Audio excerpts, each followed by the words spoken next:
Hello everyone, and welcome to Straight Chilling. Each week we watch and review a horror film for your entertainment. You can send all questions and comments to straightchillingpodcast@gmail.com. And don't forget to keep chilling. Yeah, we straight chillin', serial killing. 5 cold feelings on the mic, got you reeling. 5-star ratings from the floor to the ceiling. If you get your 1 star, no time for feelings. Got a demon DJ, all the 1s and 2s. By the name of someone, so don't get confused. So grab a seat by the fire, roast them all over 2. And prepare to hear the legend of the Straight Chillin' crew. What up, nerds? Welcome to another hellish episode of Straight Chilling. My name is Bob, and I'll be your host for the evening. This is episode number 203, recorded on Sunday, February 24th, 2019. Tonight, we're going to be talking about Audition, the winner of the February poll pick. Before we get into it, let me introduce everyone else on the show. First up, calling in from Southern Korea, my boy Soju. What up? It's your boy Soul Juice. Soul Juice. Soul Juice. Just let your soul glow. I'm about to juice that soul. Sip Good, on dog. it. Sip on it with some vodka. You know how we do the what is it? The connoisseur creams. It goes on and on and on. Stainer of shorts. Starting Mandy, with some serious substance. Yeah, Randy missed out last episode. I had a whole spiel and You everything. did. Randy, you need to go back and listen. I actually listened to that episode. And fuck you, Justin. Yeah, Damn. you're getting a hard fuck you from somebody in this room right now. Oh yeah. All right. You said I guess let's get the intros going Okay, done first. Next And we can up, do the airing of the grievances. yes, this is a Festivus for the rest of us. Next up, calling in from Santa Barbara, California, we got our boy Randy Gandy G. Landy. That's me.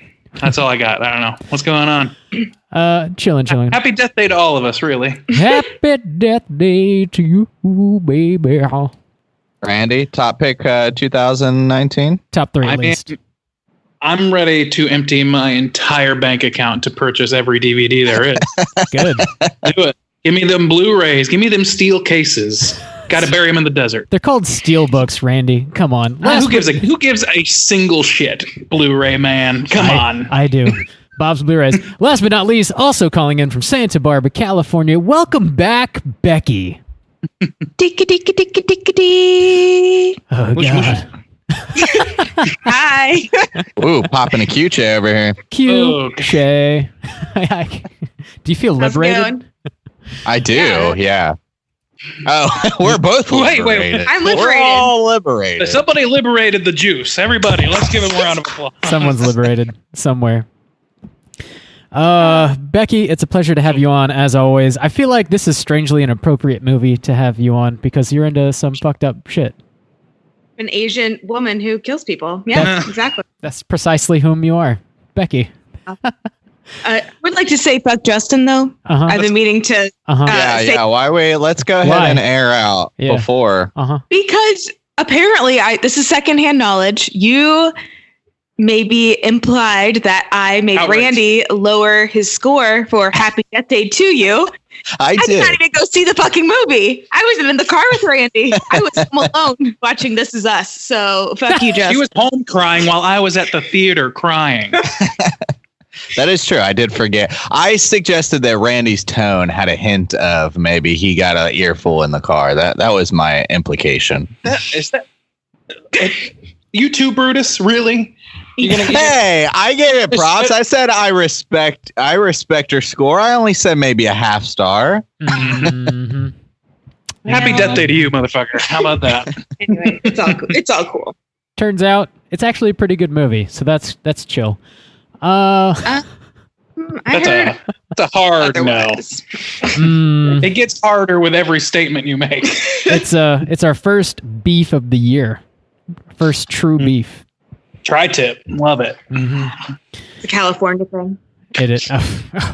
Oh, okay. Sorry, I'll stay in Florida. Stay in my fucking lane in Florida. Let's go ahead and take care of a little bit of housekeeping real quick. So this is our last week for you guys to vote on the March poll pick. If you choose to support us on Patreon at the $5 level or above, you can vote on a movie that we're going to talk about sometime in March. The 3 movies that are up there are House of Wax, Queen of the Damned, and Dracula 2000. And the reason those 3 shitty movies are up there for you to vote on is because the overall theme of March is movies that Randy hates. Yes. Which is pretty exciting. already been a pretty good month for that theme. Turns out it's the whole year. It's the whole year. Currently, House of Wax and Dracula 2000 are tied. We need a tiebreaker, so make sure you vote while you can. Get in there. Get in there. All up in I need there. to know how much hatred to bring along with me. I can't do 2 movies of this shit. You can't. Double feature. That would be a rough situation. That'd be a hard double feature. That's Yeah. A hard road, you say? it's a hard road. The hard road. Also, quick shouts outs. We have 2 new patrons this week, actually, which is super cool. First up, Miles Bell. Thank you so much, sir, for supporting Thanks, Miles. our show.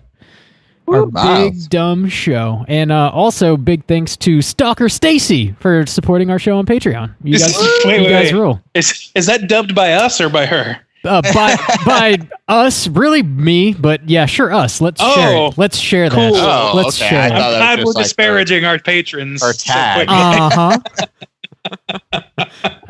She said it was cool. Clarification, Randy. Everybody, we're all good. It's all good. I could have swore one of those was Blu-raybob69 at gmail.com. Wasn't that? Hey, Bob. The new patron. Capital 69. 69. JoeBobDickBibs.com 800. That's it. I think it's a mini Dick Bib 69. Mini dick bibs. Why mini? I don't need. Never mind. It's not that big of a mess. You don't need that big of a bib. So thanks for supporting our show, guys. It really does mean a lot to us. Seriously. Justin, you want to talk about some YouTube and Twitch stuff? Oh man, we got YouTube videos out the ass up in this bit. We dropped new Bob's Blu-rays this week, so you can check that out. Bob, you covered 10 underappreciated horror films that you felt people needed to hear about. Is that correct? That is correct. Some movies that you may or may not have heard of, but I, for some reason, don't hear a lot of chatter about. So check it out, and hopefully there's some stuff on there that you might want to watch. Hopefully. Very cool. Bob steel bookcase fucking Blu-ray discs. 69. Laser disc 69. capability. 69.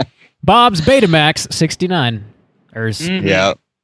I finally finished up Resident Evil just in time for the end of the month, which is good because February is a little short, and that's a long ass game. Took, I don't know, close to 8 hours, I think, to wrap that thing up. Yeah.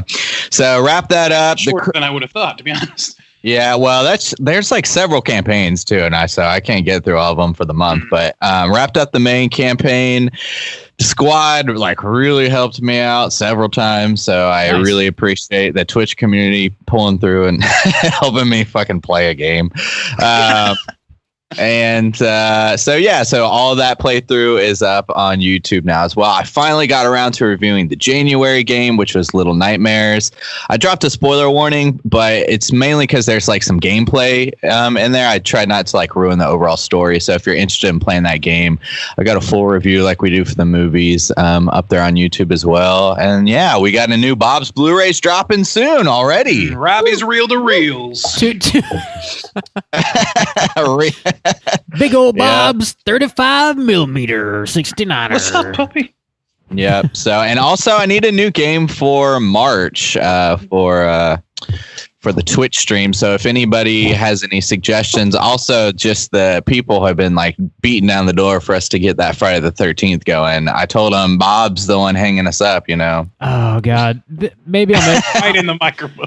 I'll make it happen this weekend. I'll go pick up a headset and buy the Sorry, guys. the whatever, the gold, platinum, whatever. I don't know, the thing that lets me play online. I'll let you in on it, Bob. I'll write you the list, the shopping list. Okay. I feel like it's just those 2 things, but okay. But yeah, YouTube has been popping off. Also, we were just like screaming, like, well, no. Okay, so we needed the 100 subscribers, of course, and ever since then, you guys have been really pulling through, and like the numbers are going crazy. So we really appreciate everybody who's supporting us on YouTube as well. Yeah, big thanks. I think that's it for the housekeeping stuff. Let's go ahead and talk about what we've been watching this week. Hey gang, what you been watching? Juice, what you been watching? Dude, I haven't been watching anything, and I think Bex has like something really interesting to talk about. So I'm just gonna go ahead and like respectfully defer. Okay. This is a lot of pressure. Wow. Coming out swinging. I was weight on your shoulders. I was thinking, I was like, I haven't watched anything new, and there's really something interesting to be talked about today. So I think that needs to get a little focus here. All right, cool. Becky, what you been watching? Not much. Sounds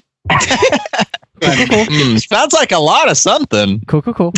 So I went down a little rabbit hole a few nights ago, doing a little, whatever. And I was on Reddit, and one thing led to another, and I ended up on. Man, you were great at incriminating yourself for things that anything anybody could imagine. Just hanging out and whatever with who you might expect.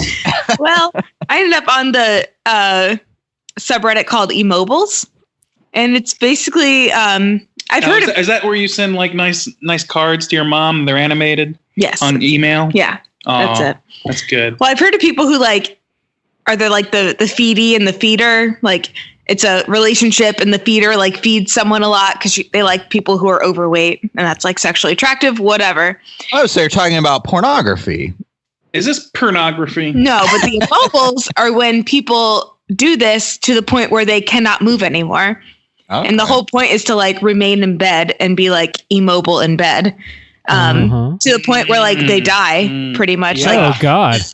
Yeah. The lead woman in the industry is named Echo, the Immobile, and Echo is on a oxygen tank now. And like, she can't breathe by herself, but she's like 800 pounds and people like jizz off to it all the time. They jizz off all day. Is there like a live feed where you just watch her or something? Like what, you can like pay to watch her. It's like, is that true? Yeah, it's like biggirls.com or something. Holy shit. I did not pay for it. But I did not pay for it. But on Pornhub, you can like see like what I've been watching is fat women trying to get in and out of bed, and that is like the porn. All right, Pornhub needs to sponsor us now. You've been mentioned. Does it look? Yeah, and does it look anything like that? Tune into YouTube for some pornography. And that lady, I'm really excited for our first YouTube video to get flagged. And this lady that we just showed, she is something they call melting, and they really that's like another thing. They like people that melt into the bed. So there's like no space. Let your imagination run wild about that. Anyways, it was interesting. So one lady on the Reddit page, she was like the top post of all time, and she broke both of her ankles under her own weight. She stood up and like broke her ankles, so now she's immobile. And people are like, "Dude, that is so goddamn hot!" And people are just like freaking out about it. So there's dozens of them. That is crazy. A baker's dozen of them. A girl I'm can not only about kink hope. shaming, but I am about keeping ankles not broken. That's the thing. And people are on there and they're like, I get it. Fat girls are cute, but like these people are dying. And like that lady that we just showed, she died. So like it gets to be a little too much. Becky, you're so appropriate for this episode. It's so dark. It's so dark. If this is anybody's first episode, or really just, I guess not even. If you're into this, seek out Becky's episodes. Yeah, Becky could have her own podcast because Becky will talk about some shit that makes me like sick to my stomach. It'll make your soul heavy. It's very regular too. It's like every other conversation that Becky is like having with me anyways. It seems like there's a new level of like depravity that I didn't know existed. It blows my mind. There are at least 2 conversations we've had today that I don't feel comfortable talking about on this fucking podcast. Yeah, it's very impressive. Yeah, that's pretty reg. They're real life. I'm a reporter. You're not a reporter. I report the evidence. Reporting. Okay. We're not going down the grammatical rabbit hole. I'm a little day drunk too, so let's be real. Semantics. Day drunk. It's all good. Everything's forgivable when you have a minor buzz. You can watch whatever you want. Yeah. Well, have you been watching anything else, Becky? Or is it just a We also watched a movie last night called Dumplin', which is about a fat girl who enters a beauty contest. Cool. Appropriate. She win. No, she didn't win. She got Spoiler. disqualified. Oh man, it's on Netflix. It was Sorry, Dumpling. It's like a Christian. Jennifer Aniston's in it, and she's not bad. No, she's not bad. It's like a Pure Flix movie, but like without the pure, Without the pure. just the flicks. Okay. It's like if you watched God's Not Dead Part 12 and you removed the God and the dead, and then it's just not. That's all that's left. Okay. It's kind of funny, and it's very homey. And Features Dolly Parton and all that. Oh, Dolly Parton's all up in that Oh, motherfucker. thank God. Drag queens. It's good. There's drag queens too. So it's Pure Flix with drag queens, which I'm all over that subgenre personally. What if Pure Flix wants to start making the drag queen section? I am interested. Sign me up. Anyways, that's what we've been watching. Nice. Yeah, or I've been watching. Anything else, Brandy? In a related what you've been watching, I went whale watching this week. Oh, that's good. Saw some whales out on the Is ocean. that a euphemism, Randy? No, it's whales in the ocean. Although I did make a very clever nod when I said related. Were they melting or no? They were swimming in the ocean. They were mobile. They were very mobile. Okay. In fact, we had to chase them in a boat. So That sounds really pure and cool, Randy. It was fun. thanks, man. You know, I try to even out the horrors. Of the household. And we saw sea lions, and they were cute too. So Saw cute sea lions. So we're here to break it down, Buttercup, with all our shit. Buttercup, baby. What you been watching, Bobby? Oh, hey, nobody ever asked me that question. Thanks. I've been watching some stuff. Doesn't matter what you've been watching. I'm sorry, I broke into the rock. Russ got some pent-up angst there. never Oh, asked me. No one ever asked me where I'm going to be in 5 years. nobody cares. Bob. No, I've been watching some stuff, actually. I watched the entirety of Eli Roth's History of Horror because that is now on Netflix. It's super good. There's like 7 episodes of it, and he interviews fucking everybody, even Stephen King, which from what I understand, he's kind of difficult to nail down. He talks to Stephen King quite a bit. Jack Black is on there, which doesn't totally make sense, but I just love anything that Jack Black is a part of, so it's cool to hear him talk. Rob Zombie's on there, but he says like two words or something. Overall, it's like super Because he informative. has nothing to contribute. I don't think that's true at all. He probably was just like stoned or something. I don't know. But yeah, all 7 episodes are totally worth watching. There's, they cover zombies, vampires. There's a 2-part episode on slashers, like ghost stories, monsters. They cover all the bases. And it's by far the best thing that Eli Roth has made. So after he makes his Thanksgiving movie, he can just go ahead and retire and be done. Shots fired at Eli Roth's son. Go ahead and be done. Not his son? I don't know that don't know he's if he has. procreated, but I have no sorry if idea. he has. Sorry. So check that out. Yeah, sir.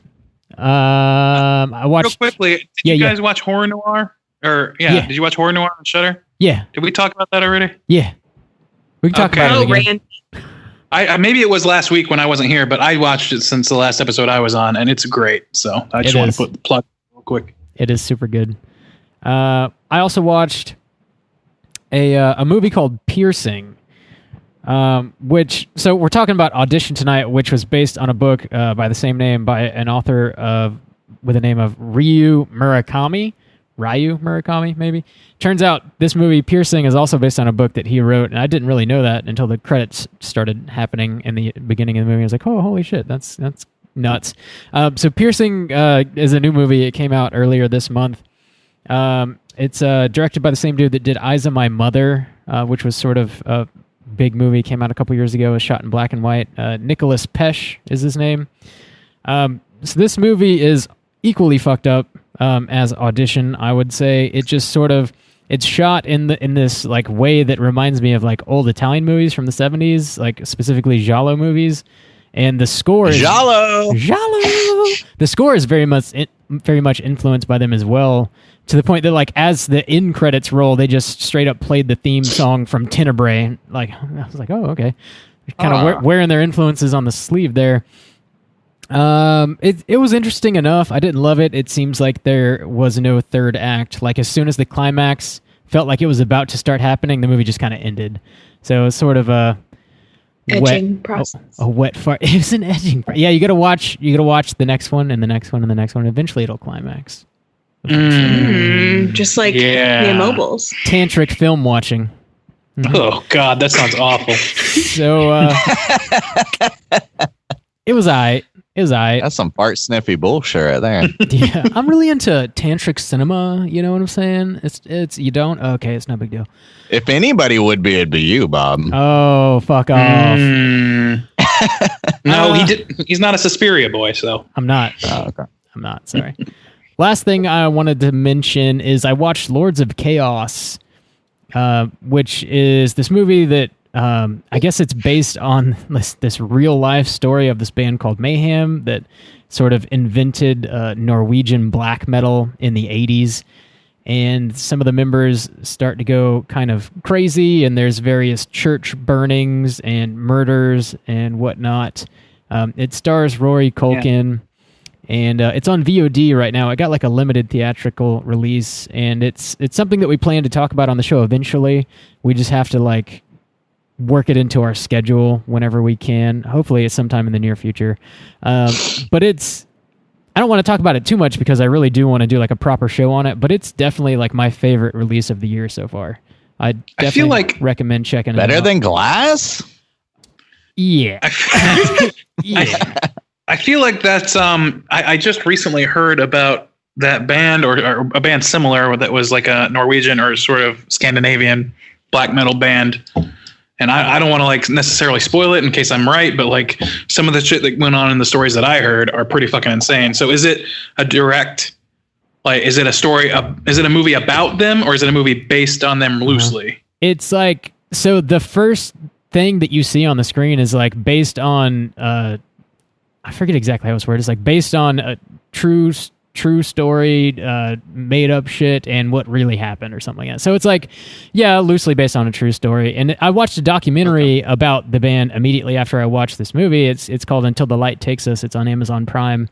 And they interview like the members of the band that are still alive and like members of like other Norwegian bands. And it seems like what they said, like what the real people said happened is absolutely like what is portrayed in the movie. So it seems like they did a pretty good job at representing what allegedly actually happened. Wow. I'm interested in that. Yeah, it's cool. It's crazy. Way into I like cult it. movies. It sounds kind of culty. A little bit, maybe. Yeah. Yeah, it's I recommend the hell out of it. I thoroughly enjoyed it. So that's what I've been watching. Let's go ahead and get to the main event. Talk about Audition and start off with the back of the box. What's on the back of the box? What's on the back of the box? So, Audition from 1999. Director Takashi Miike, or Miike Takashi. I've heard it said Or Mikey. every which way. So, yeah, or Mikey. The plot is as follows. A widower takes an offer to screen girls at a special audition arranged for him by a friend to find him a new wife. The one he fancies is not who she appears to be after all. Dun dun dun. Pretty spot on for a Readers synopsis. beware. Yeah, better than a lot of IMDb synopses. For sure. So, have you guys seen this before? What were your thoughts kind of going into it, and would you recommend people check it out? Justin, would you kick us off? I was excited to see this film because it has a reputation for being like really fucked up. I had never seen it before, and I don't know. I really need to watch more Japanese horror because I'm not too familiar with it. I don't know. I need to watch more. I would like to watch more. This movie, I don't know. It's hard to recommend. It's very particular, as most Japanese horror movies I've seen are. So it's I don't know. It's it's hard to wrap your head around. It's definitely got like a psychological thriller kind of thing. Like, I don't know. It kind of reminds me of like, as far as American movies go, like maybe a movie like Seven, where it's got some really fucked up things, but it's not like straight horror, I guess. Like, I don't know. It's got some just kind of like psychological fucked up shit in there as well. So if you're into that, then definitely recommend. Cool. Becky, what about you? I really liked it. I thought it was good. We watched the first half one night and then the second half another night, like almost immediately. Which was weird. Yeah, which is like immediately cut in the middle. But the first half was like almost like a romantic drama. And then the second half was like, what the fuck? Like it was completely a turn of events. And the second half was a little like torture porny to me, but it was interesting at the same time. So I'd recommend it. I mean, I don't know much about like Japanese horror or anything like that, but just loosely off like little psychological thriller, I would say it's pretty good. So yeah, it's all right. Cool. Yeah. Randy, how you feeling? I feel great. I've seen this movie before, but it's been some time, and I was pretty excited to like get another look at it now that I have a lot more horror under my belt. I think the last time I saw it must have been in like before 2006. I think so anyway. So like I've seen a lot of movies since then, certainly a lot of horror movies, and I was excited to check it out. I think I do recommend it, but it kind of sucks to say because it's almost like a spoiler in its own right. But if you don't have a strong stomach, this isn't the movie for you. That I feel like is required to say. But if that's not an issue for you, I definitely recommend it. I think it's sort of singular. I've never seen a movie that handles itself the way this movie does. And just to add my voice to the chorus, my experience with Japanese films is not that extensive.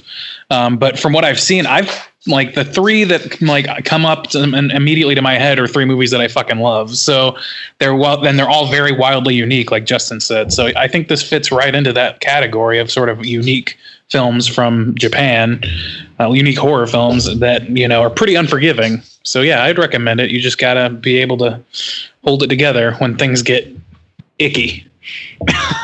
Maintain. If you manage to get through our What You've Been Watching segment, you should be okay. Yeah. Yeah, that's true. Yeah, I watched this once prior. Probably like early high school or something like that. And I remember finding it like super disturbing at the time. And then on this rewatch, I was like, not as fucked up as I remember it being. But also that's probably because we just watched, like Martyrs and the Poughkeepsie tapes and Serbian film like in the past few months. So like coming off of like that hot streak and watching this, it's like, not so bad.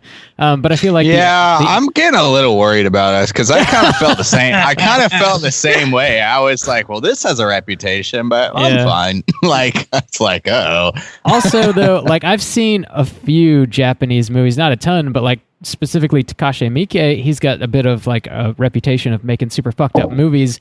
And like Ichi the Killer is another one of his, which is like crazy fucking extreme. And like it really actually is.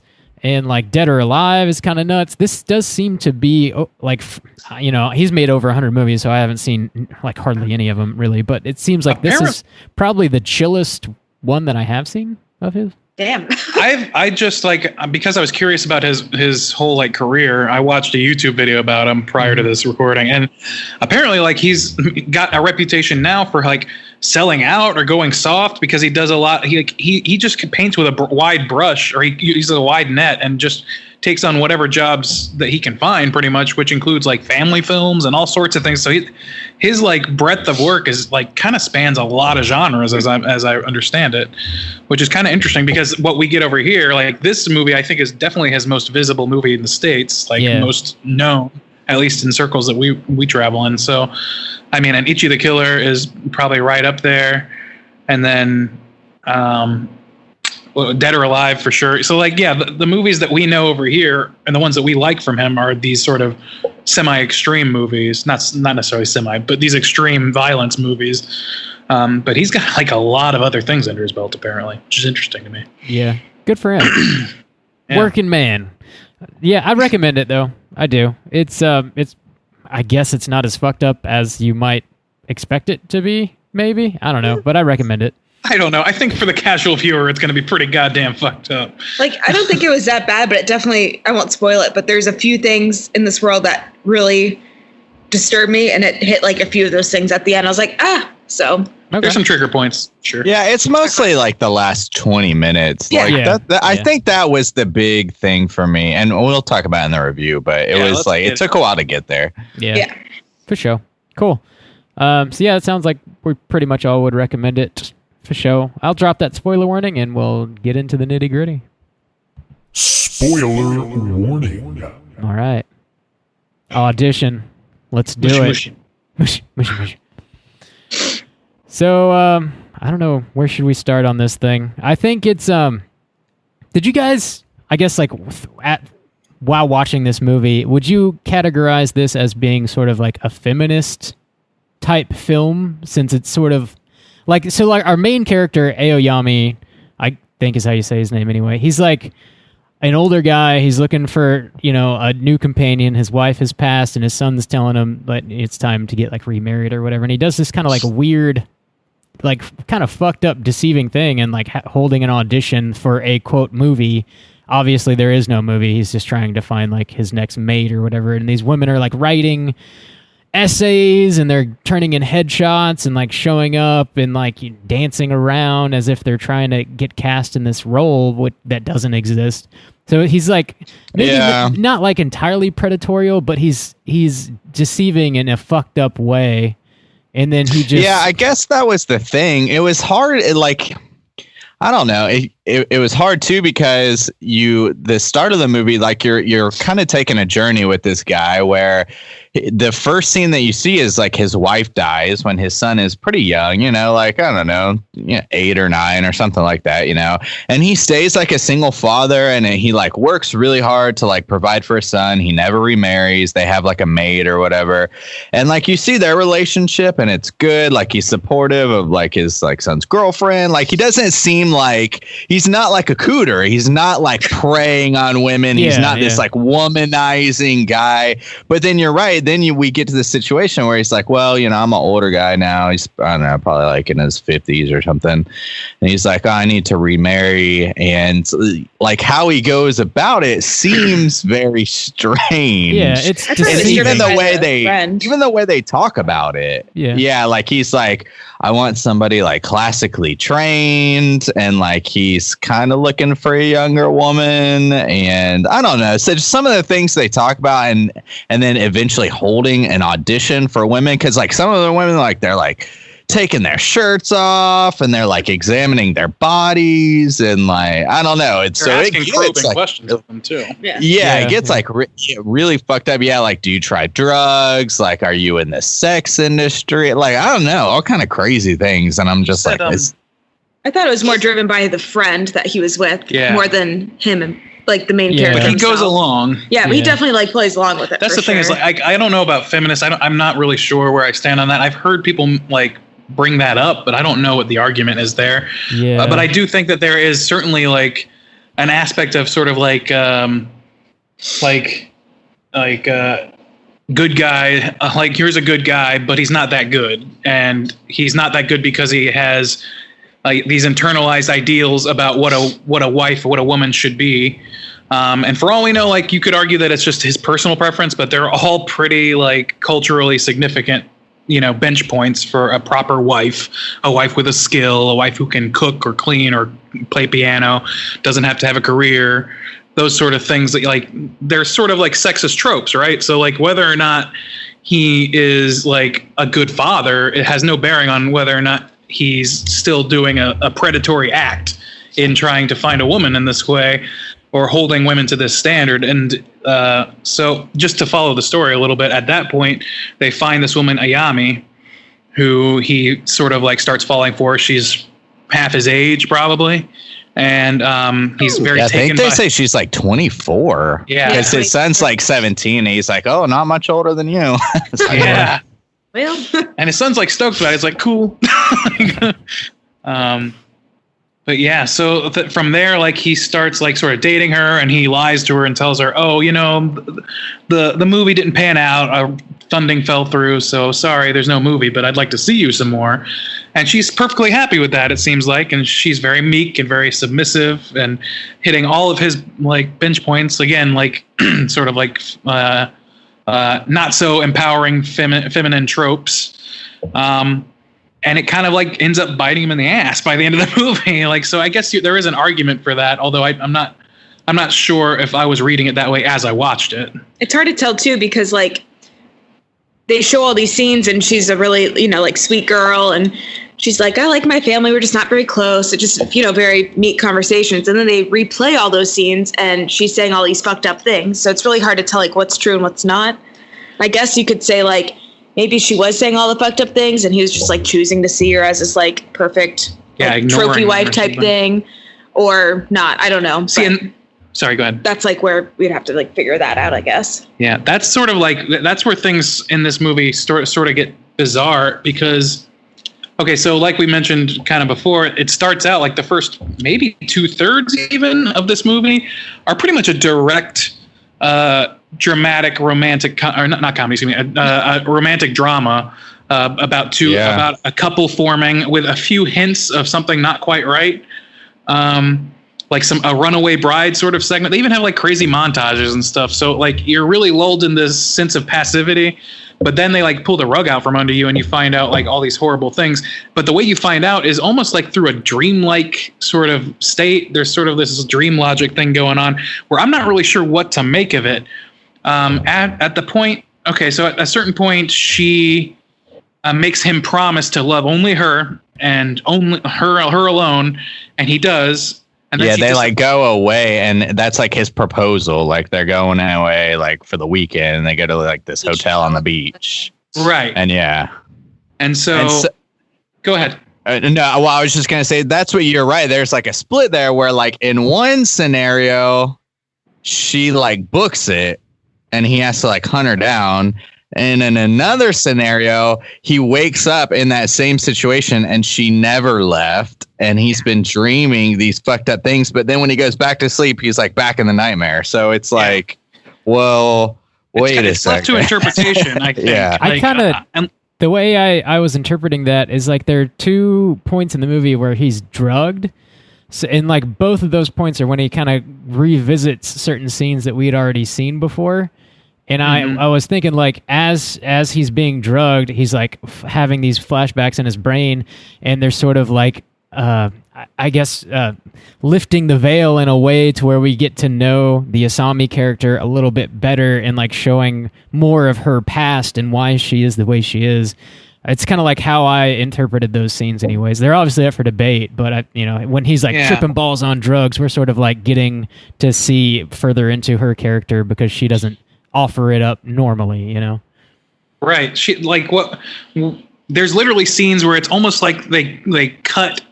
It seems like they cut segments out that you could either say he just ignored in his pursuit of this young woman, these red flag moments, or you could say that like this last bit, it's sort of like I said, it's dreamlike. There's not a lot of sense. It's like they combined her flash her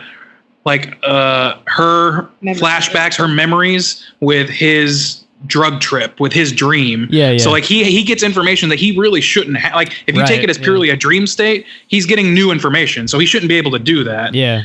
So you can either take that as him, imagining these things, or you can take it as the movie is sort of like making this amalgam of the two, which I think is really interesting. I've never seen it done that way, and I prefer to think of it that way as opposed to like one or the other.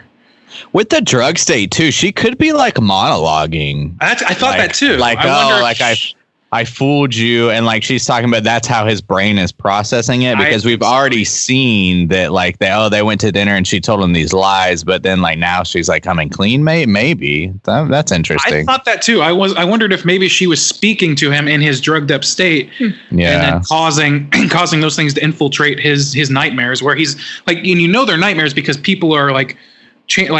One person will change into another, and then you'll also see revelations about things you saw earlier in the movie. Like there's a sack that's moving around, and you get to see somebody is like in that sack that she's keeping. Forgot about that. Sack boy. So like, yeah, there's a burlap sack in which a half man with no legs and half a hand, and no tongue sleeps and stays and eats her vomit. Disgusting. Yeah, that happens in this quote unquote dream state. But I think that based on the fact that we saw that burlap sack moving around earlier in the movie, and the fact that, like, I think I like to think anyway that is reality, that somehow just being told to us through his dream, or told to him even through his own dream. Yeah. And he ended up with his legs chopped off at the end, and that's kind of what made me think like that was real too. Yeah. Yeah. Yeah. I'm the sack man. You remind me of that walrus. What's the walrus movie? That the guy Oh, Tusk. God. Remind me of Tusk. One of the best movies ever made. Mr. Tusk. Nope. I think of that movie too often. So Good for you, I'm Becky. sorry. That's news to me, and it's kind of upsetting. upsetting to me too. I'm just like, oh, how fucked up is that? I'm going to turn Randy into a walrus. If Randy ever gets like brutally murdered, we're gonna all suspect it's Becky, right? Well, she's gonna all of you yeah. now too. So She can't get me. don't underestimate Bex. I'm just gonna say that now. She has an Why do you army think of I walrus moved? people. Yeah. But at the end, when he like it kind of wraps it up, and that's when I really like all the dreams and stuff. Like kind of ties up loose ends. Like she had when she went to her audition, she said something about having a producer or a radio guy. Remember? Yeah. A radio agent. Yeah, and I guess the agent. I think that's the one that was in the sack.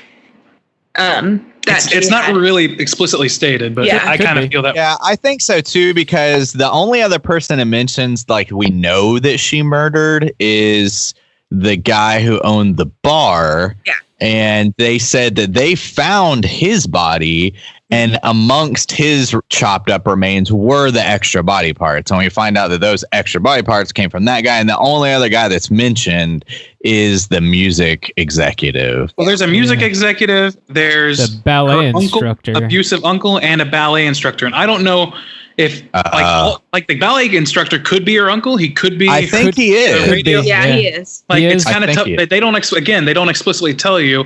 You're just racking up like theoretical bodies, and you're not like much like our lead character. What's his name? Oyama. Aoyama? Aoyama? I'm gonna say Oyama. I hope I'm not wrong. But like, and much like him, we're sort of like figuring things out as we go until we get to this point where his dream brain dumps on him, and he sort of figures it out like absolutely the worst moment. So, or he finds out, I guess, at the worst moment. So I think it's really interesting. This movie is like famous for its sort of like rug pull. I wouldn't even really call it a twist, because it really is the natural conclusion of the movie. You see something coming, you're just not sure what. Yeah. But this like Becky said, we watched the first half of this movie a day before the second half. And like watching it through, me knowing what was going to happen, roughly, I didn't remember specifics. I was like, man, this is so weird to see. Like there's almost nothing scary about this. The only things you have are minor hints of dread, with a few like scenes of her like waiting in front of the phone and things like that, a few signs of obsession. But those are like moments, except for the burlap sack, maybe, that wouldn't be out of place in like a Hallmark movie, you know. And it's sappy almost. It's schmaltzy and it's cheesy, and then you hit this moment where I guess it's really where he gets drugged. Like you kind of sense, you see the hammer coming down, kind of, but when it finally lands, it lands fucking hard. This movie is torture porn at that point, but to me, it's well earned. It's one of the rare examples of like a torture scene in a movie that is so well earned, because it sets you up to see this as a very real, if a little bit romanticized world. Like there's nothing in this movie to suggest anything supernatural or anything like that.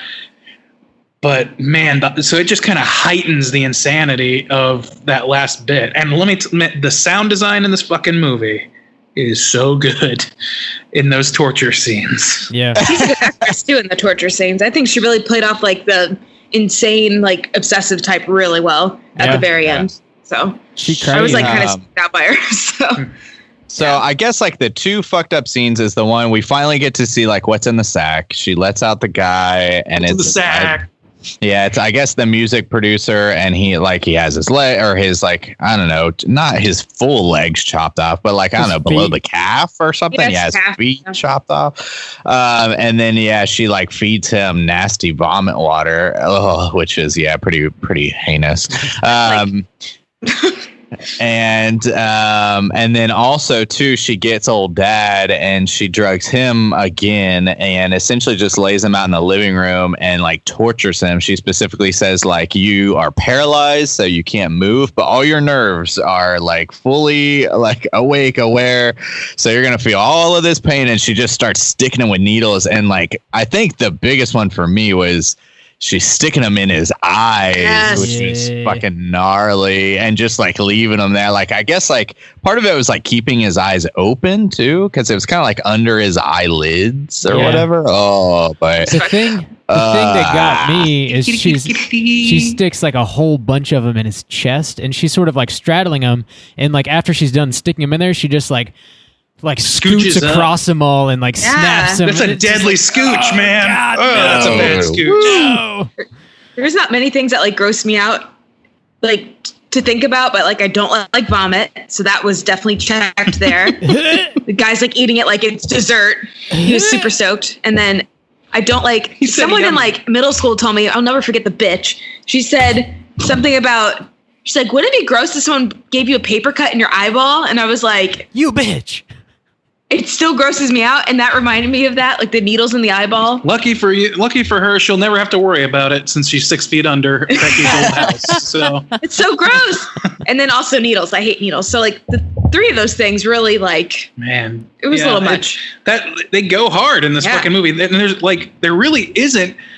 Runtime wise, it's probably 20% of the movie that you really get these hard to watch violent sections. Even the moment, okay, so they're during the torture, Oyama's son comes home unexpectedly, and she starts chasing him around, not with a knife or anything, but with a squirt bottle of presumably mace, which isn't the most visually that's not the most horror movie weapon you can think of. That's freaky. Yeah. And that almost it almost I don't know. The way she it did almost it makes it almost it's almost laughable after what you've just witnessed. Well, especially because he kicks that bitch down the stairs. Yeah. That just cracked me up. He that bitch goes flying she's really spraying him in the face with this mace, but it looks like an Axe spray bottle. She's spraying it I'm gonna make you smell like a douche, and then he just body spray commercial. And then he just kicks that bitch in the chest down the stairs. She breaks her neck. She breaks it hard. Yeah, she breaks her neck. So fuck her. What? Yeah, She kills the dog. Kill the so fuck dog. her. She did kill the dog. So Yeah. that was the first act of violence that we actually become aware of. Oh, well, no, that's not true, actually. Well, the guy in the sack. But yeah, it was pretty the guy in the first thing sack in the house. and the piano instructor, or dance instructor, rather. Yeah. That guy was creepy as shit. I thought that guy did a He great got job. wooden feet. The wooden feet killed me. Yeah. He's got little that's club just so weird. feet, and then what he does to her is really fucked up. He Yeah. sexually abuses this minor, and they actually have a little girl playing that scene at least the first time around. The second time in the dream state, it becomes older Ayami. Yeah. And what's interesting, it becomes such an interesting thing to think about her motivations and stuff, even though it's sort of unclear what's real and what's not to us at that point, or at least it was to me. But it's interesting to think okay, so she's a young girl, about to go through puberty. She's being raised by an abusive or either verbally or physically aunt and uncle for a while. She's being tortured by a sadistic fucking dance teacher and all this. And her idea of love is something that's singular. You can only be loved by one person. And she says later on in the movie that words can be so tricky or something along those lines, but pain is absolute. You know what you're getting with pain. So she conflates the idea of love and pain.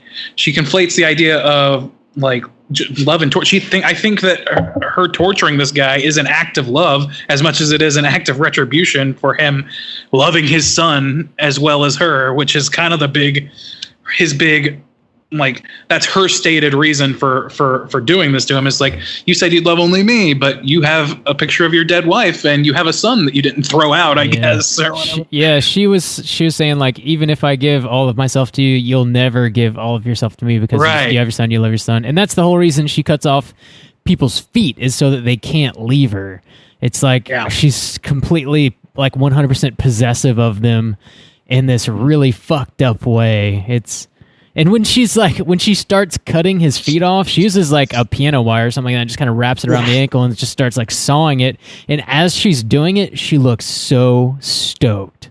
Like she's like so happy. She just like tosses it to the side. Yeah. I love when it like hits the window and it like little splatter of blood or whatever. But yeah, she played like crazy really well, which is like, I don't know. The thing that the noise that she makes when she goes like the deeper or whatever, and like is like hits under my skin. She's very happy to torture him.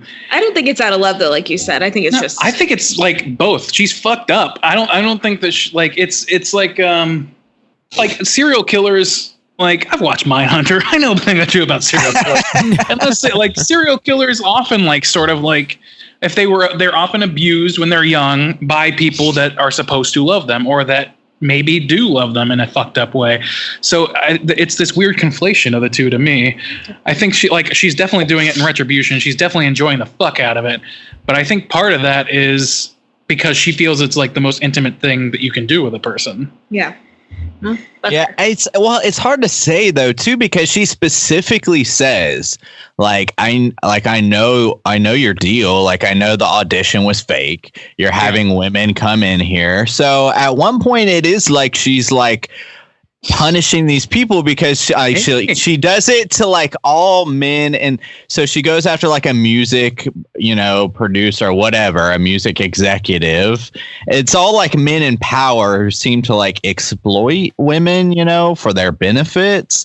And even like the man at the bar, like she's like, yeah, I work there, like he gets all up in my personal business and stuff like that. So it makes it seem like everyone that she punishes is like a deliberate way to get at men who exploit women. But then at the same time, she also has the whole dialogue of like, only love me. And like, she goes through, even when she's dying and she's broken her neck, she goes through like the whole thing of like her story and, like the kind of sympathy behind it and like where her mind is at. So it's hard to tell. Like, you might be right. And like that perspective, I guess, could be like sort of that feminist perspective as well, where it's getting retribution on people who are exploitative of young girls or just of women in general. Yeah. Specifically of her. Yeah. I was watching like some of the bonus features on the Blu-ray and stuff, and it's like, it seems as though like maybe people like from the West, like America and whatnot, like watching these Japanese movies kind of read that into it, read it as being like a feminist type film where this woman who's I guess in a sense being preyed on by this guy who is being like deceiving, just sort of totally fucking owns him, even though she does like, I guess, die in the end, but she like gets her revenge or whatever. And I guess it's what they were kind of saying. Like there's this like film historian, this like Japanese film historian that has like this 30-minute spiel on there. And he was talking about how like, I guess feminism, like the whole feminist movement is something that doesn't necessarily exist in Japan at all. So it's like, yeah, if it wasn't intended, then it's just sort of like, it's just like embedded in the movie accidentally, perhaps, and like we're kind of picking up on it. So. That could very well be. I don't assume that's authorial intent there. I definitely think that there's, mostly because I don't understand Japanese culture well enough to really Me either, man. make that call. I don't think. Also, but in like, terms of even what like I get out of it. even in 1999, like they even have a discussion like, do you want to have like an arranged marriage? Like before he's talking to me, he's like, oh, do you want to look for a wife or like do you want to arrange it? Yeah, and he's like, I'm not that kind of guy to arrange it, I guess, like with their parents or whatever. So it's like, well, yeah, we're not really too culturally aware of what's like the norm here. It could just be, it could, how they are, and that was 20 years ago. Yeah, So that's the thing is we as fucking gringo ass white boys don't really have the authority to make that call except for ourselves. And yeah, I could see that argument being. I could see it being an unintentional thesis statement, but I could also see it being intentional as well. I just don't. I want to assume that. Yeah. And as far as like just taken purely as a hunter becomes the hunted story, or be careful like with conning people, because if they get their chance at retribution or lying to people, like it could be as simple as that. A morality tale about a decent person who does one lousy thing that's really terrible, and then gets his comeuppance for it, and like the absolute most overblown, like cruelty, cruel punishment possible. So I don't know. Like there's a million ways to read it, and it's not really like. It doesn't actually help to dissect like the plot, because the plot sort of like fluctuates at that one point in such a way, and we're like, like when we're in that drug zone, that drugged up area, things get so discombobulated, and you're given so many pieces of information that you're not sure whether to trust or not. You don't know who's narrating it or who's not. So it kind of becomes impossible to really make a stern call on it. All you really know is that this is a really fucked up experience that this guy is now going through, that he and certainly his son don't deserve. like he doesn't deserve to have his feet chopped off necessarily for being a piece of like being as predatory in that particular way. At least I don't think so. But he definitely deserves something. And he, like pointing that out, I don't know. I think it's like formless almost, which is kind of impressive. I think the lesson here is bros before hoes. I mean, at the core, his you bro know, is what I mean, makes him, his buddy, his bro also, his buddy told him not to pursue this. He's like, woman. dude, this chick, he was something's like, I off don't of know, this it's chick. weird. He's also like, he like did the legwork too. Good props on that, dude. He was like, dude, I called like all of her sources. None of them check out. I can't find him. He's like, do not call this bitch. And not only that, his son was like, Dad, let me check this chick out. I've got really good instincts before like you propose to marry her. And he doesn't do that either. So bros before hoes. Bottom line, Audition. That's definitely not what this movie's about. But sure. So this even if your bro is engineering the situation that leads to your death. still he tried to give him the heads up, you know. This is like he could have picked up that water was already spilled. Like it's patching a tire after the air's leaked out. He could have picked the girl in the sex industry, you know. I mean, he had 40 choices or something. He had sometimes you make the wrong choice. He's a man with options. This is like definitely a man with like above all a love story, like a fucked up love story, and like spooky love, yeah, which was the theme for February's Pulpic. But like in the end, like Aoyama being totally fucked up, like having 1 1/2 feet chopped off, like needles in his eyes and shit. Like he looks scared at some points, but he doesn't ever seem like angry or like he.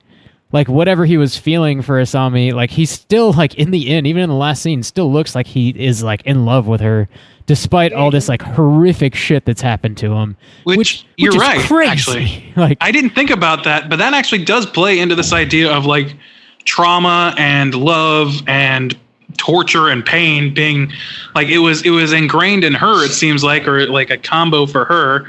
And maybe the act of doing that to him, you know, caused the same thing to him. In fact, there's a voiceover where they reiterate some things that were said back and forth over dinner between the two as they're lying there dying, or as she's lying there dying, and he's lying there with needles in his fucking eyes, where she's like, what was it she said? It was something along the lines of like, or he was trying to reassure her. It's like he told her all those terrible things that happened, or she told him all those terrible things that happened to her as a kid. And he's like, it's terrible that what happened to you, but give it time, it'll heal. You'll one day you'll be happy again. You won't know why, but it'll come through for you.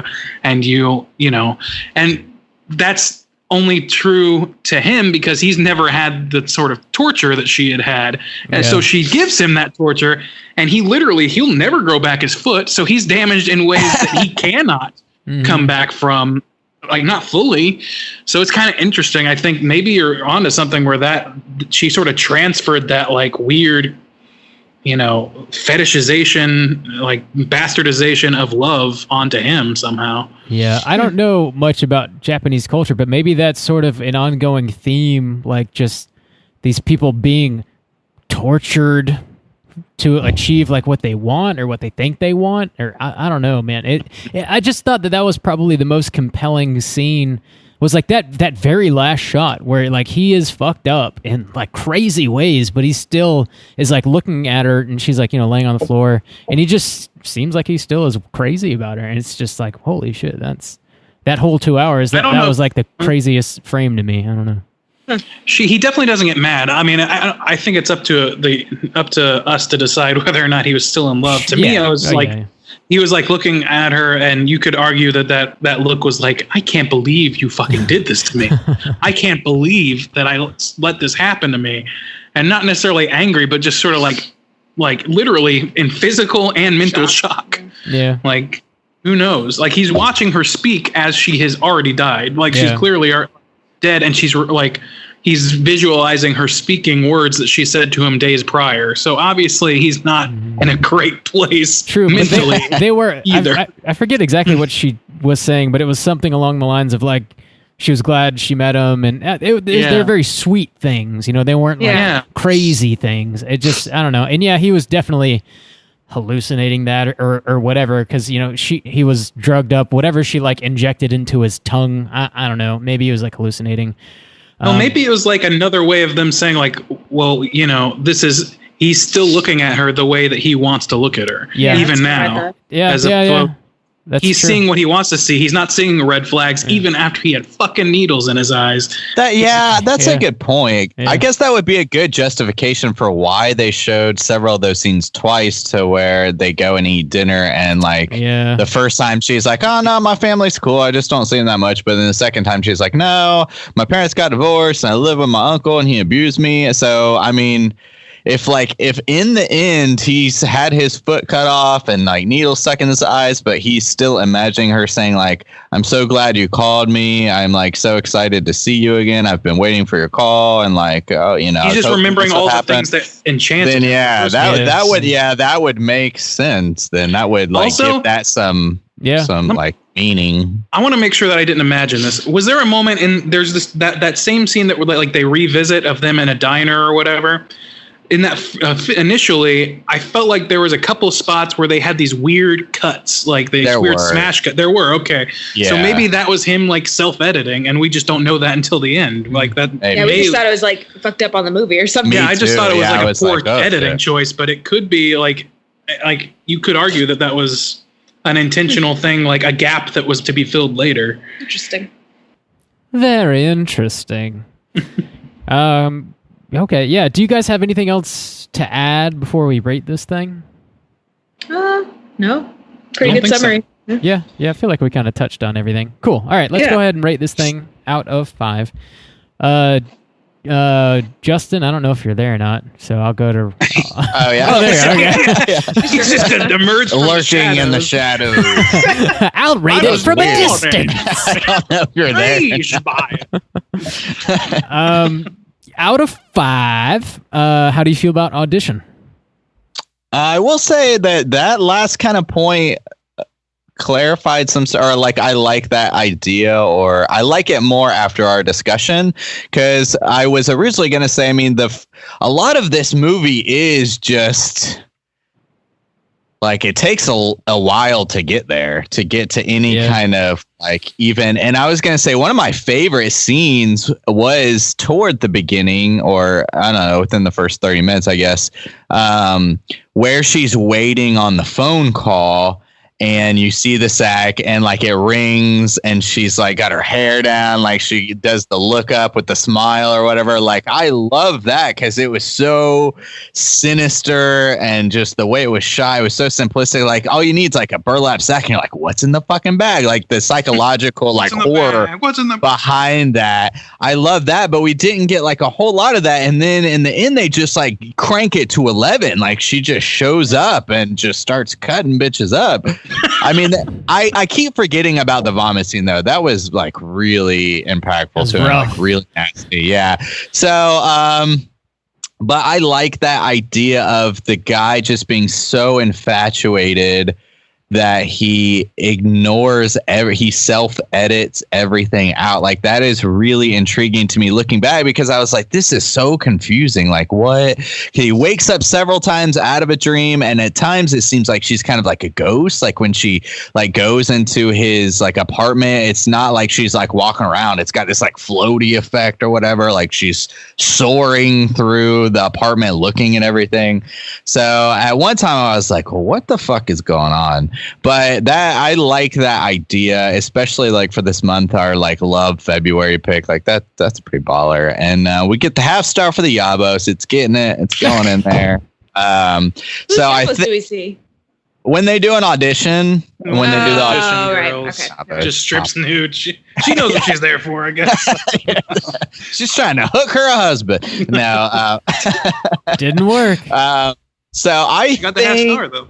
I'm gonna end this movie with a 4 out of 5. Right. Alright. I like thinking about it, but it takes a while to get there. I don't know. I can't pinpoint all the problems. It's just a wild movie, but I overall enjoyed it, and I like thinking about it now. Yeah. Cool. Becky, how about you? Out of 5, how you feeling about Audition? I agree with Justin on a lot of the points. I think it was a good thinker. You know, it's something you could think about, you know, on a drive somewhere, like, you know, kind of stuck with you for a bit. I think the idea of like the guy, you know, choosing to see what he wanted to see in her could be a thing for like feminism. Like, you know, in those cultures, maybe they only choose to see like the talent and like the cooking and whatever that the lady can do, and not like all of their traits. And that can be kind of maybe said here. I don't know. But I definitely think he like chose to see what he wanted to see in her. But it's still unclear like what was real and what wasn't. But overall, I think that's probably where I would think it's going, but I'm still not sure yet either. I'd probably get it a 4 as well. I was saying like 3.5 or a 4, but I think a 4. I really liked it. But again, like it took so long to build up, and once it started the build up and once it was time, it was just like thrown up everywhere. It's just so much information at once. Like, I think we paused it a couple of times. It's like, wait, who's that? Like, what happened? Because it's just a lot at one time. So, and we were like paying pretty close attention the whole time. So it wasn't like we were on our phones or anything. But there's a little like kind of loose ends that I felt like could have been cleared up in the movie that weren't. Cool. Plot points. Yeah. Okay. That's it. Cool. Randy Gandy G Landy, how you feeling? Out of 5.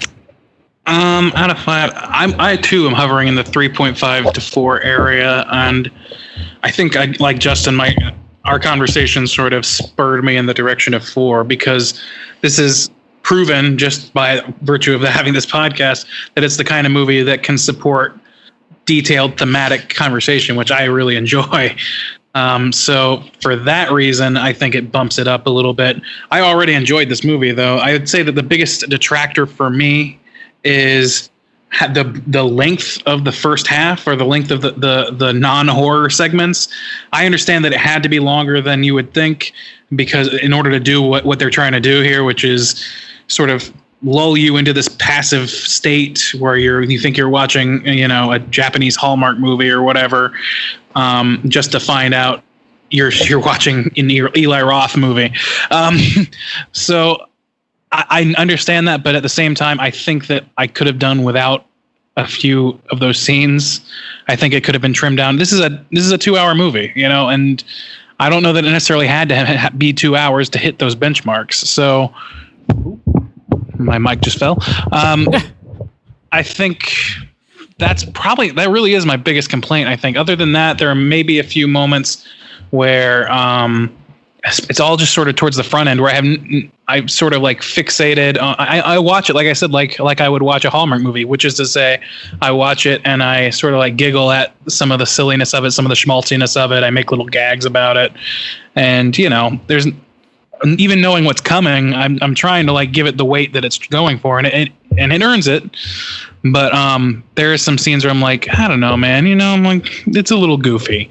So I could have done without a little bit of that, and I still think it would have worked just as effectively. But really, aside from that, the sound design in this fucking thing, especially during the sound, the Foley artistry of the needle puncturing that eyeball is effective to me. and the piano wire crunching through bone, like that shit worked on me. It made me cringe. That combined with the weight that they gave the first half of the movie and the relationship aspect, it just works really well. The acting is really good. The plot is a little bit formless, but to its benefit, as it turns out. That's kind of where that 3.5 to 4 went. So I really love this movie. I think it's a great movie. And like I said, I would recommend it to pretty much any horror fan that can hold their stomach. So, and maybe even a few strong-stomached normal people. Normies. Cool. All right. So yeah, I think I'm gonna come in. Oh, I'm sorry. I was going into the 4. I don't know if I said that explicitly. You did. I wrote it down. Okay. It's in my book.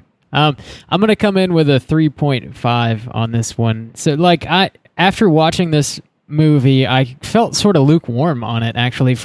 The first time I watched it, I remembered it left a much bigger impact on me as opposed to the second time around. And I'm not 100% sure why that is exactly. Like I said, probably because we just seen so many more extreme type movies.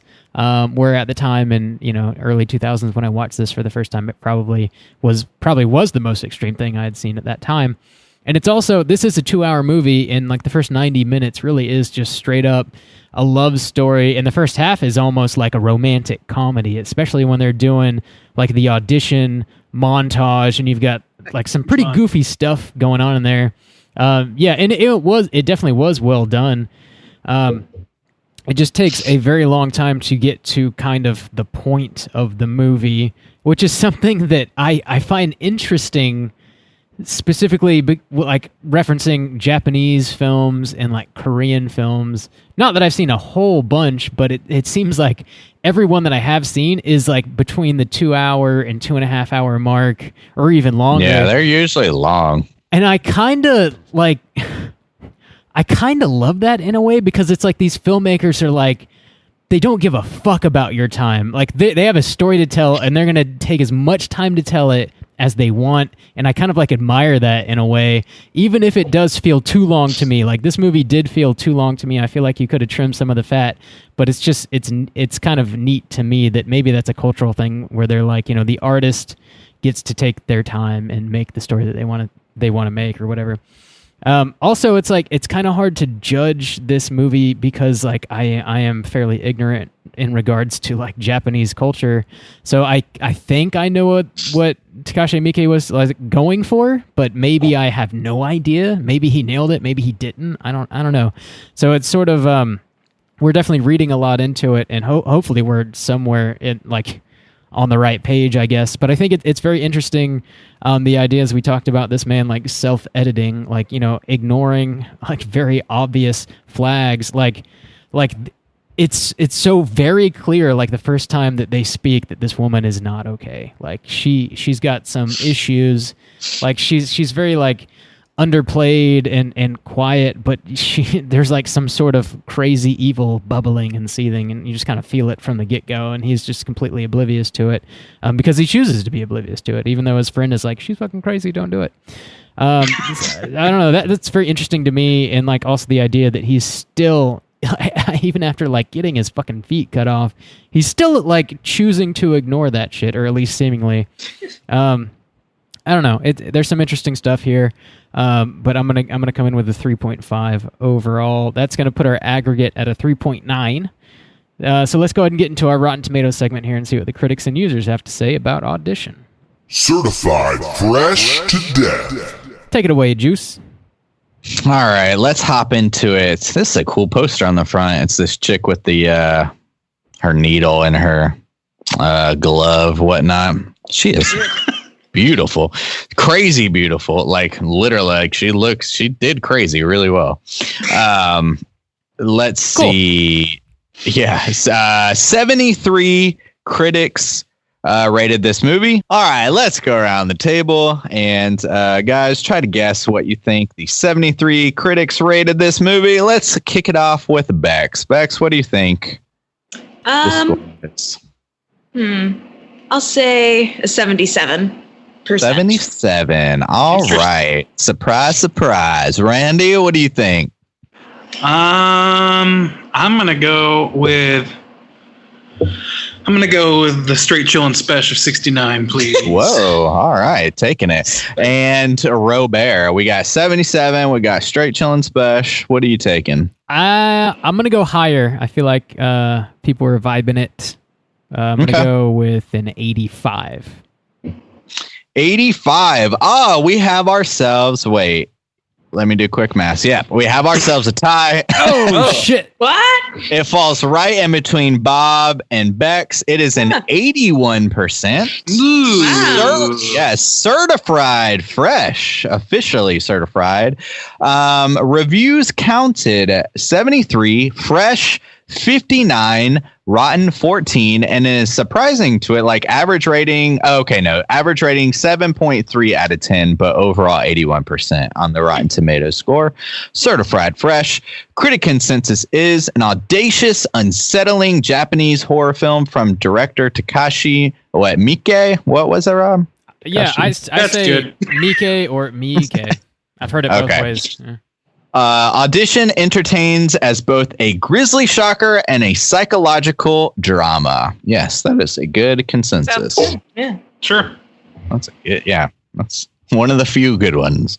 Yeah, it can be pretty hit or These miss. things get wild. Yeah. All right. So officially certified. So that's good. I wonder what the cutoff. Maybe it's got to be like a minimum of 50 to be certified. I don't know. Because 73 isn't super big, but it's good for 1999. All right. Oozers. Let's see. 56,585. So a decent sample size. Nothing too crazy, but solid for a Japanese horror film from 1999. So let's go around. Let's work it backwards. Bob, what do you think for the Oozer rating on this one? Oozers. Let's see, critics were 71. I feel like users might be a little bit lower than that. No, critics were an 81. 81. Okay, 81. 81. So I'll go Schnikes. I'll go 75. 75. Okay. Randy. 69, please. Randy's stuck on the Straight Chillin' Special. It's our All love right. episode. And Bex. 52. 52. Oh, Bex does not believe in the peeps here. I just think people like Mike Ford and not finish it, honestly. Possible. Well, Rob is going to take it away. It is almost the same. And this is an 80% as opposed to the critics' 81%. Damn. Average rating from the Oozers, 3.8 out of 5, which is dangerously close to the Straight Chillin' crew at 3.9. Right, Rob? Yeah, I rounded up. Ours was like 3.875. I rounded up to 3.9. Oh, Lord. Yeah. Oh, Lord. What did they say? Huh? Men of the people. Well, so we are right. We are right in line there. 80%, 3.8 out of 5, just like your Straight Chillin' crew. So you should just go to Rotten Tomatoes and not listen to our show. Skip us. Or just never go to Rotten Tomatoes and listen to the show, and we'll tell you. That what the seems Rotten like a Tomatoes mistake. Got a couple hours? Fuck Rotten Tomatoes. I'd love to see this movie, but I got to listen to a whole podcast so I can see the Rotten Tomatoes. You could skip. No, you can't. No. No, you I'm can't. For a the plug. purist. Just wait for the plug. Let's go ahead and get into some trivia. It's totally time for trivia. Randy, what you got? There's not a ton that I found, so I'm just going to go over a few things. First, unsurprisingly, this movie was described by Quentin Tarantino as a true masterpiece, if ever there was one, in a video discussing his favorite films released between 92 and 2009. This is totally some kinky shit Tarantino would get off on. He That dude's loves got feet. some weird. Even after being chopped off. The dude's got some things. Yeah, he got some things. He keeps them in the closet. Yeah. Well, not even that. Not all the time. Not. Sometimes he puts them on screen. Anyway, this is interesting. When the film was screened at the Rotterdam Film Festival in 2000, it had a record number of walkouts. At the Swiss premiere, someone passed out and needed emergency room attention. Lord. Yeah. I'll tell you, looking at this list, because I'm reading it off of it, there's some fucked up trivia about this movie, and that is kind of a fucked up thing. Someone passed out from watching this. Yeah. I mean, this ain't William Castle talking. This is Swiss people. I guess. The Swiss. Swiss are telling us this. You have to believe. So dense. Let's see. Takashi Miike wanted to end this film at the onset of the torture scene that the film is now famous for. However, one of the producers told him to, quote, be a man and see it through to the end. Damn. So we might be overestimating the feminism involved in this movie. Let's see here. Be a man. Be a man, motherfucker. Come on. Torture this guy. See somebody get tortured. Come on, man. Stick needles in this dude's eye, please. Cut that dude's foot off now. The paralyzing drug Asami injects into Oyama is fictional. Takashi Miike said they made it up because the film would have been difficult to finish without contriving such a drug. Well, yeah. There you go. Thank God we invented the blah, blah, blah device. That sort of thing. This is, okay, I'm going to skip this one and come back to it. In the original story that this movie is based on, both of Oyama's feet were dismembered during the torture scene. However, in the script, there was no dismemberment at all. In the final film, Takashi Miike decided that only one foot should be removed, and even though it wasn't in the script, he considered this choice to be, quote, splitting the difference. Best use of that phrase ever. True. He's a conventional man.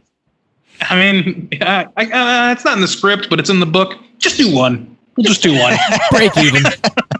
You got the idea. Oh, yeah. You know what? That's the thing. We're talking about this guy being like so fucked up, but I mean, it's based on a book. So I mean, it's like you have like source material. I mean, it's not like he like invented all this shit. You know what? We need to find this crazy chick and cut this dude's foot off. It's like, hey, it's just going off the source material. Yeah. I understand it. He came in sort of late into pre-production too, so this wasn't his film when it was, funded basically.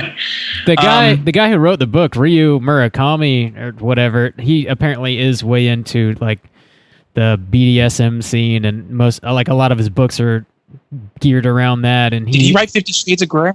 Well, hot damn. He directed a movie. It was called like Tokyo Seduction or something like that. I forget what it's called, but it like starred. That sounds like his girlfriend. That's like a movie for Bex. Yeah, apparently it's pretty fucked up. So if you want to watch some BDSM shit, there you go. God, please don't, because you're gonna. Well, I do. Well, la dee da. Right. Well, I already have 10 copies. Okay. I got that steel case, Bob, what's it called? You're going to go to jail, motherfucker. Isn't porn outlawed in your country? Yeah. That steel case. Get out of here. Get out of here. All right. This is terrible, so get ready. Yeah, this is our big finale on trivia. So the dog bowl of vomit fed to Asami's prisoner is in fact the actual vomit of actress Aihi. Takashi Miike claims it. Aihi, I'm so sorry for mispronouncing your name, excuse me, is a method actress and insisted on doing this. So that leads to a further question that I don't have the answer to, and I'm going to let us all dream about. Does that guy eat the damn vomit? Does he eat the vomit, or do they give him something different to eat? She pukes it. Does he eat it? I don't know why he would. I have to say no. You're going. Somebody's going method. You gotta go with them, man. I guess. I mean, any person who is not like his fault that she wanted to really vomit into a bowl. It's shocking. If somebody's gonna go as far as to actually puke it out and like spill it on the floor and shit, who's to say that the other person's not gonna go the extra mile too? I don't know. And the question is, it's unlikely, but it's a maybe, and that maybe is going to keep me up tonight. The fact that they used vomit anyways, like why? She's a good actress. Why couldn't she just carry a bowl of like oatmeal? It was literally vomited off camera. Off. Yeah, no one saw camera. Yeah, but you heard the sound. She could have puked into a fucking trash can and then brought out the bowl. Maybe that's what they did, actually. That might actually answer. I'm going to pretend that's what happened. Becky, I have a question specifically for you. I feel like you'll probably know the answer. Is there like a specific subgenre of like puke porn that you can find somewhere in the world on Pornhub or what have you? Is You know, If you know of Pornhub, you know how to find this yourself. Don't involve my girlfriend. I'm not trying to see it. I'm wondering if Becky has already like figured all this out for me. You know what I'm saying? Like, I really don't like puke, so I do not. But there was a porn. What was it? Recently, I looked up and I was like, "There's no way this is a thing," and it was a thing. So I'm sure puke porn is a thing. There's no way this is a thing. I wonder what the name is. There's always a thing. It's There always It was a thing. Like You doo-doo, like trees? There's people who fuck trees. You like If Doo-doo you can porn dream is- it, you can do it. doo-doo porn's a thing. Puke porn's got to be a thing. I don't know. Oh yeah, for sure. Let us know. Leave us a Everything voicemail is if you a ever thing. seen puke porn. Yeah, let us know your experiences with puke porn on the Yeah. voicemail, please. Yeah, we gotta know. All right, is that it for your trivia? Yeah, that's all. Okay. That's all I can take. Let's talk about the cooter of the week. Cooter of the week. Now, I feel like this is gonna be a hot debate. It could go many ways. I feel. It could. There's an argument for a lot of characters, and there's Yeah. not that many characters. Yeah, I mean, most of the adult men, I mean, really could like now. Okay, when you like I say cooter of the week, that means you got to compare them. So, Yeah. I mean, of the ones that we see, I think like it's hard because it's in that dream state. I mean, my obvious one would be like the teacher. uncle slash Yeah. teacher Yeah. slash whoever is burning and like a little girl in her dance Yeah. uniform and making her dance for his like cuche and like maybe sexually abusing her. It's kind of loose.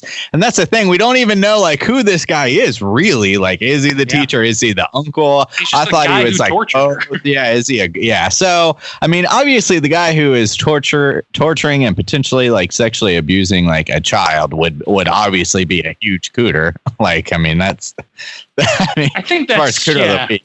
But I mean, if like we were going to exclude him because we don't know much about him, then of the other characters, I mean, I would say almost like the friend, like the who sets Yeah. up the audition. I mean, that is a pretty like, yeah, I mean, and to get so many women, he's like, pick 40 women out of Yeah. God knows how many hundreds of like applications where he's just making women come in, like take their clothes That's off like and like literally like dance manipulative. for my. He's got Yeah, the oh, yeah. manipulation on Shit. point, but the rest of them, I don't know if he really counts. I don't like for sure manipulation, but like, he's not very self-important.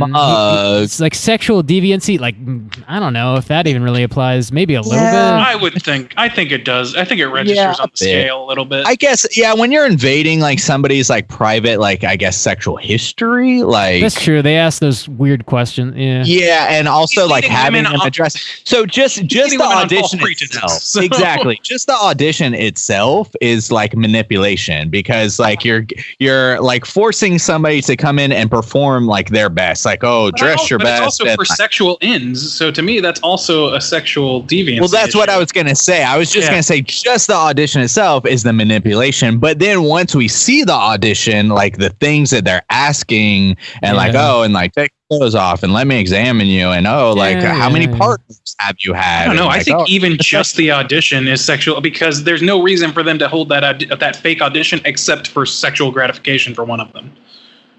I mean, in the end, most of the auditions, like not everyone gets naked. I think it's just like one girl who randomly gets naked. So like that's not a normal thing. But yeah, of course, in the end, that is something that is and supposed even to happen, like I guess. But and when it got like to the main chick, I mean, there was like nothing really sexual about it. He like asked her about her dancing and like it's because he was already in love with her.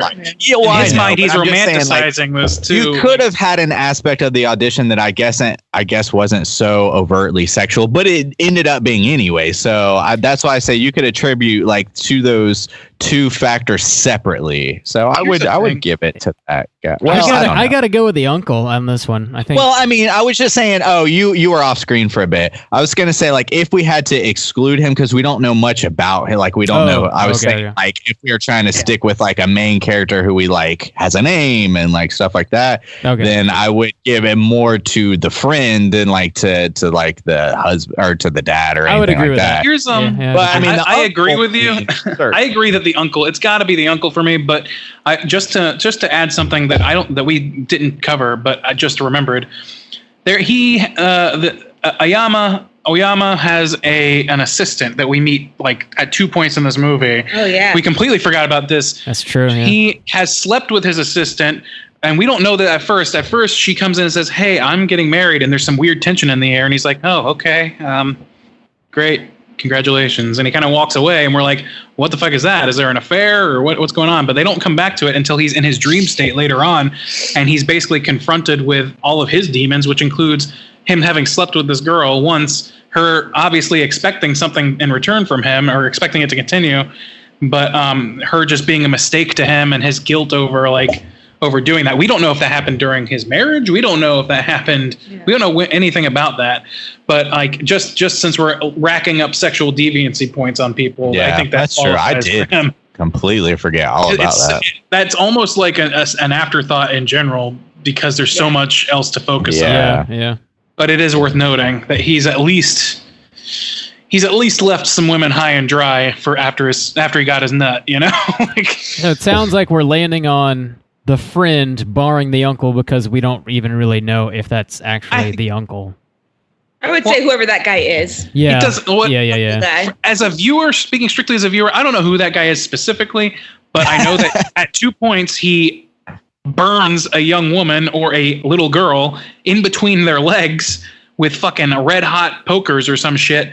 And he's like beating off while he watches her like he is beating off. Yeah, he beats off watching her I forgot chop about that. off legs and shit. That seals it. That seals it. Yeah. All right. Yeah, let's go ahead and smiling lock and playing piano when she chops off his fucking head later too. So he also, I mean, for the attire, he's got crazy feet. I'm gonna. I mean, they're wooden feet because they're wooden, but they're like.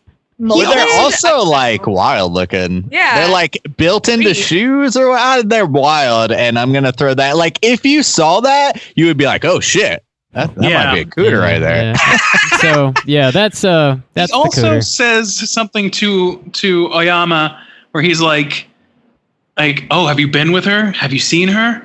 Have you smelled her? That was gross. That was weird. That guy's the fucking cooter. I don't think. Okay, that's true. There's a lot of potential cooters in this movie, but that dude takes the cake for sure. It all, but he's the cooter of the week. He's got question mark man. Question mark man. Okay, let's get into a little bit of horror news right quick. Extra, read all about it. All right, y'all. I got a few things. So Krasinski, he's over here running his mouth about A Quiet Place 2. I guess he's super stoked to write and direct the sequel. So it's gonna be released on May 15th, 2020. He goes on to say that I don't even see it as a sequel. Apparently his wife. Why is that? Well, I love that expression. I don't even see it as a sequel. My name is John Krasinski. Emily Blunt Rob seems to be going into this with some kind of Rob's already jaded apparently. I don't know what's going on. I have thoughts. Did you not like Quiet Place, Rob? I did like it for sure. I don't want to see a sequel about it. I don't really want to see a sequel either. There's a one-hit wonder. I don't particularly either. It's just like the world that they built is cool, but it's far from airtight, and like the sequel is, according to like what I'm reading, is supposed to like broaden their world that they built and like get more into what's going on. Because you're sort of like the first movie is all about this one family and like their secluded experience. So I guess I would assume you're maybe going to see some other families or something, or like other creatures, and so I just feel like you're probably going to find out they're going to build this world that's not airtight. And they're probably going to build this world where everything was caused because Ryan made a bad science project, and everybody has to worry about the effeminate. All right, Randy. The effeminate dean's going to come in stroking his cat, saying, "You have to stop! You have to stop! You sound demons! You got to stop it!" You know, when you pitch it like that, I'm all in. Well, happy Death Day to us all. To us all. I don't know. Anybody excited for this? Anybody? I feel Not like particularly excited, but I'm not giving him as much shit. I mean, he wrote and directed the first one. I liked it. Like I thought it was a solid movie. So let him try again. You know, Becky? I'm more excited for like Haunting or Hill House coming out again, and the Jordan Peele movie, things like that. So to me, it's like he's going back to a semi-successful well, so there's not a lot for me to be excited about there. Traditionally speaking, sequels that come from sort of like what is to my mind sort of like a medium, to high medium film, like they don't usually go that well. So I'm just not anticipating it being as good or better than the original. So gave me a Cloverfield vibe, and I feel like it'll be Cloverfield again, but like the Netflix one. Cloverfield, we're back. Cloverfield. I don't know. Yeah, we'll see. Maybe it'll be awesome, and I'll be eating my words, but I'm not super excited about it. Let's hope so. I mean, and I like John Krasinski, so there's no ill will towards him. I just he's fine. Yeah, I'm like, I don't know. I'm hedging I'm hedging my hype bets on that one. Oh boy.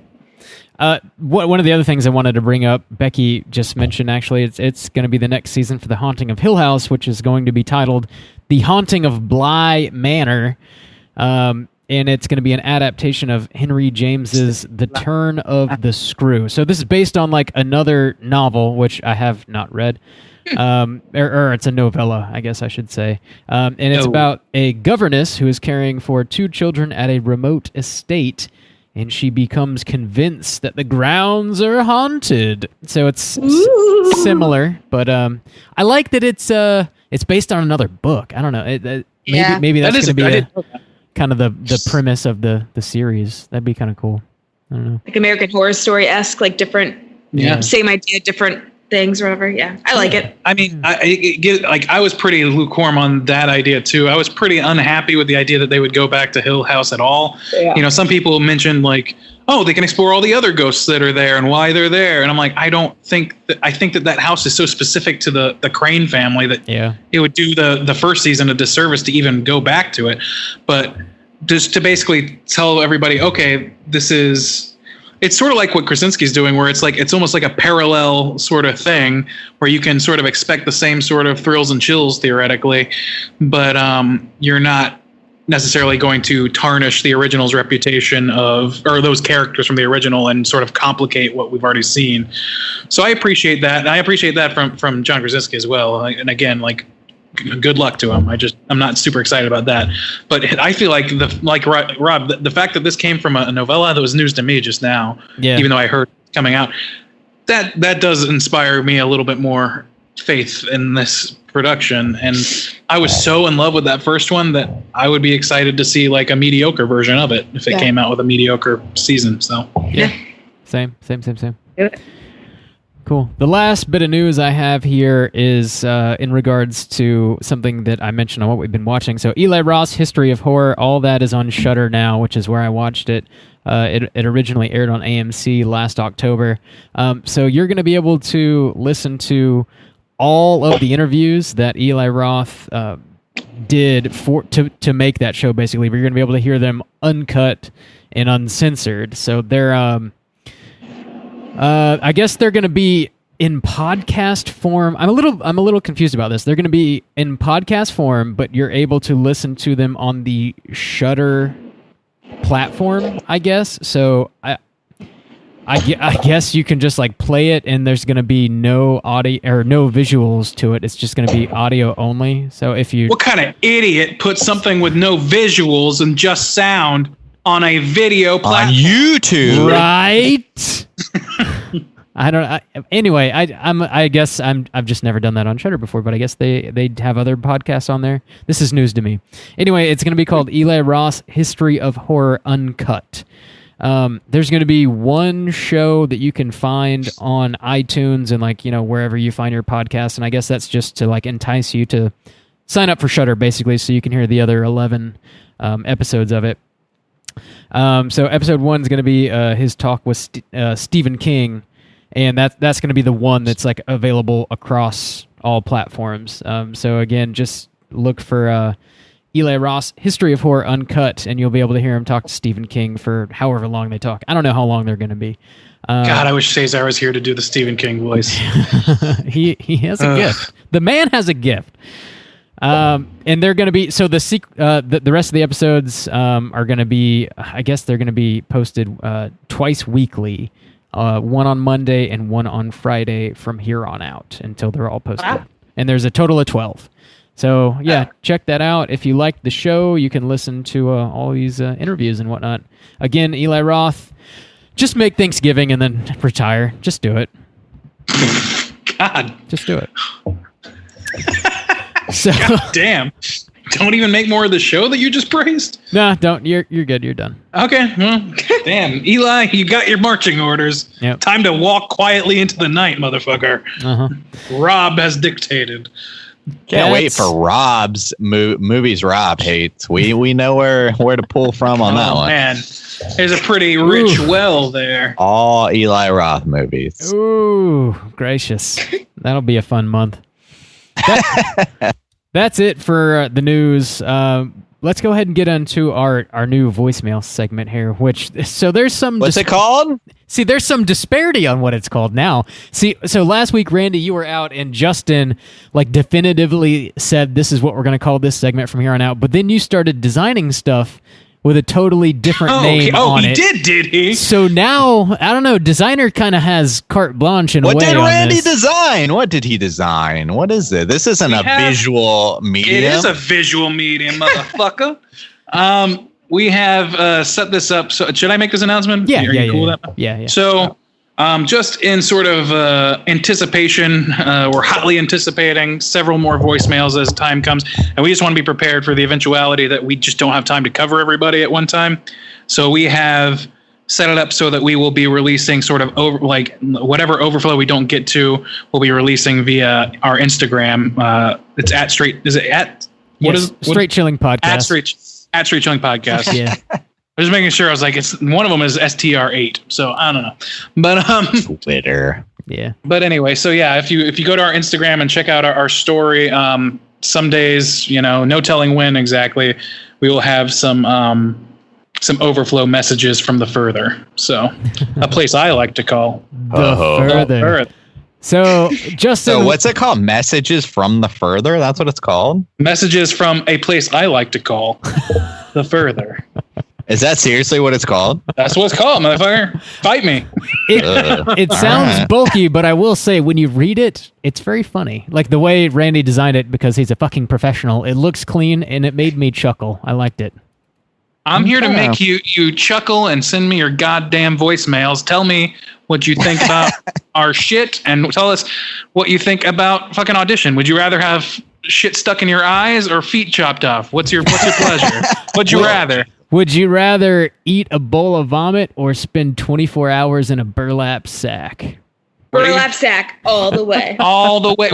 Team burlap sack over here. Bringing it hot. B-sack. So Justin was trying to call it Hotline and Scream, which is a little more streamlined, but Randy designed shit, so I don't know. I don't listen to hip-hop. Hippity hop. So, Randy. We got a couple good thing voicemails. You're not a marketer. Oh, God. We got a couple voicemails from the further here. So, yeah, this is something we started a couple episodes ago.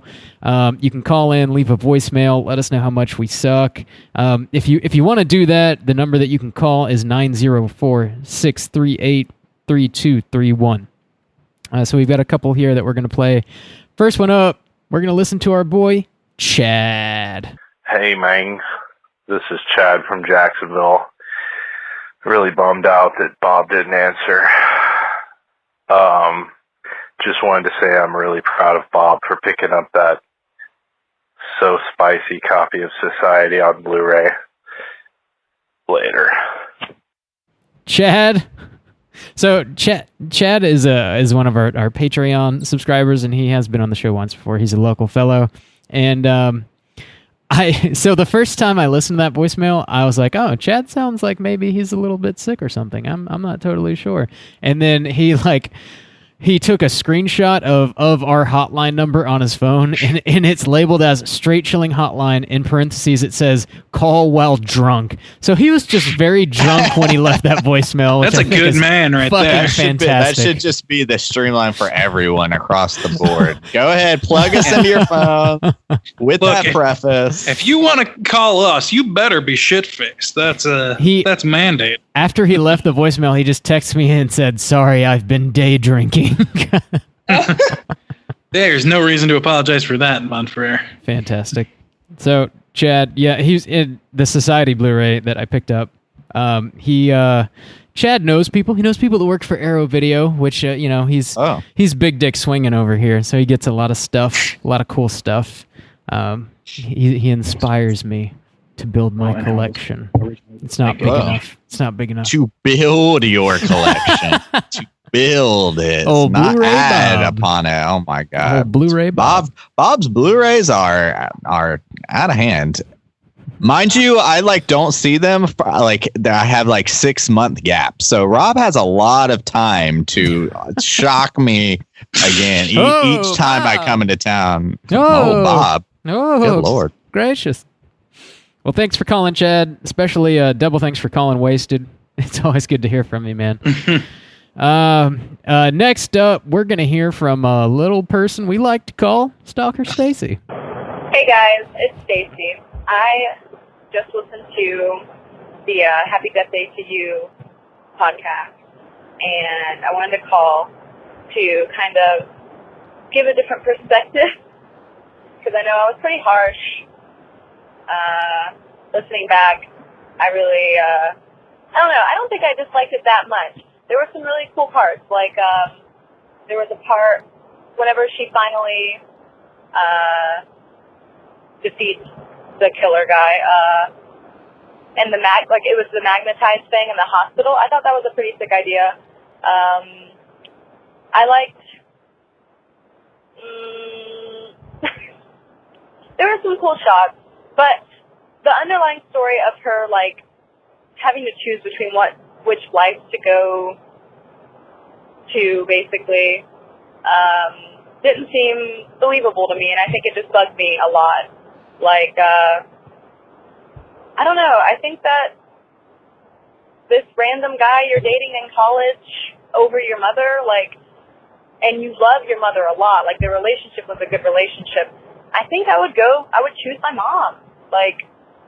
This guy, you could try to date that guy in this other reality too. It's just college, I felt like that was such a big deal that kind of got clumsy for me. But anyways, I'm going to take back what I said before, and I'm going to say that I like it. It was nice. So Randy can stand alone on this one, like you all wanted. Okay, see ya. I'll talk to you later. Thanks for listening, and you guys are great, as always. Randy! Stacey, you give in too easy. You give in way too fucking. Randy! Throwing Straighten your Randy back under the and bus. speak your truth. You said this movie is nice. It's nice is not a very ringing endorsement, and by my standards, unless You you're know what? watching. I don't know. There was some holes in Randy. I know you listened to it, Randy, but there were way more kills than just people getting shot in the chest. Yeah. Even the last kill was pretty interesting, where the dude gets sucked into the magneted thing, and she lets. Forget about that, and I agree. That was a cool kill, but I can't remember any specific kills, not suicides, that were interesting. The CAT scan. Ryan machine. got stabbed in the chest. The one chick got stabbed when they were going through the construction area of the hospital. I don't know. It's not fresh in my mind The fact that I can't remember more than that is not a great sign. And it still speaks to my point that most of the kills in that movie are very straightforward, uncreative kills. Yeah, the more creative stuff, I think, were definitely the suicides in the montage. And they were played for laughs, which I didn't really... For sure. It's way more a comedy than it is a horror movie. And if you're expecting a horror movie, that's kind of a kick to the nuts for sure. Like, I don't want to get too deep into it because I went and I spilled my whole fucking rage seed onto Slack. Check it out if you're interested. Yeah. I woke up one day and it was like, I don't know. I typed it out. It was like 79 missed messages, and it was all within like the span of like when I had been sleeping. And I was like, well, I don't think I could catch up on this. I just had like this moment like you had about Halloween, Justin, where I was like, I don't understand why this movie is getting any praise at all. I don't understand why people are like so into this movie. Not that, but I don't know why they're so into this movie. Yeah. Like, and some people were saying on our last cast, like, well, I think it was you. It was like, well, I'm kind of like rating this movie and the first one. I was like, no, those are separate movies, man. Like, the first movie is okay. This movie is not. And like, I don't know. Yeah. I had points, and I can read you the whole thesis. I can defend my thesis, but I'm not going to do that now because we're going to run forever long. So, as much as I appreciate Stacy calling in and like kind of rethinking it, I just stick to your guns. You know, if you didn't like it, that's cool. As much as I want Randy, everybody under the bus. As much as I want Randy to stand on his own, she did say, you know, she kind of changed her mind, but then she went on to say like, you know, say negatives. Yeah, to say negative things. You know, she could totally date this dude in this new universe and like still be with her mom and stuff too. And that's a fair point. Getting cheated on, and she doesn't like her in the first place. So and they're let totally them break up and then be there. And they're totally like kissing in the end, anyways. Like that's totally a fair criticism for sure. So that was my point. So I'm just super convincing. You know, that's all it is. You know, that's all it is. That's all we're dealing with Somehow here. No need to throw Stacy under the bus. That it was I'm not right. throwing her under the bus. You somehow convinced Stacy that the movie wasn't so bad because of things it did wrong, and I don't understand how that works. No. This is a whole rabbit hole. This is a whole thing. We are getting deep. Yeah, getting lost. We appreciate in the your woods. input, Stacy. There's plenty of room on my side for you if you ever want to come back. The dark side. Yeah, Stacy. Thanks for calling, and thank you for telling Randy he's a dipshit. Always appreciate that. Everyone appreciates that. Everybody. So again, if you want to leave us a voicemail, you can reach us at 904-638-3231. That's going to do it for us here at Straight Chilling Podcast this week. We're going to be back next week with a new show. As always, we're going to be talking about a little movie it's a Patreon pick by the one, the only, Hydraberg. It's Hydraberg. a movie called The Entity. Hydraberg. Do you say The Entity or Entity? The Entity. Okay. So it's a movie I don't think any of us have seen. It's also like kind of hard to hunt down because these fucking nerds on eBay, they scooped up all the DVD copies because it's out of print. So you got to pay like $1 billion to get Rob's ass. it. Does. It pisses me off. I can't get that. You know, the steel box. The scarcity. God. How am I going to get the steel boxes? I need the steel square version of it. Hot I need damn. the steel square version with the art by Salvador Dali on the front. But yeah, it does kind of chat my ass, to be honest. So yeah, we're talking about... Your honesty's appreciated. We're talking about The Entity, regardless of these eBay nerds. Until next week, please rate, review, and subscribe to us on iTunes. You know, it's been a little while since we've got an earnest rating and review on iTunes. That shit truly does help us out. It helps people find the show that don't know we exist, and it's an easy way to support the show. It just takes a minute or two of your time to do it, and we fucking love it when you do it.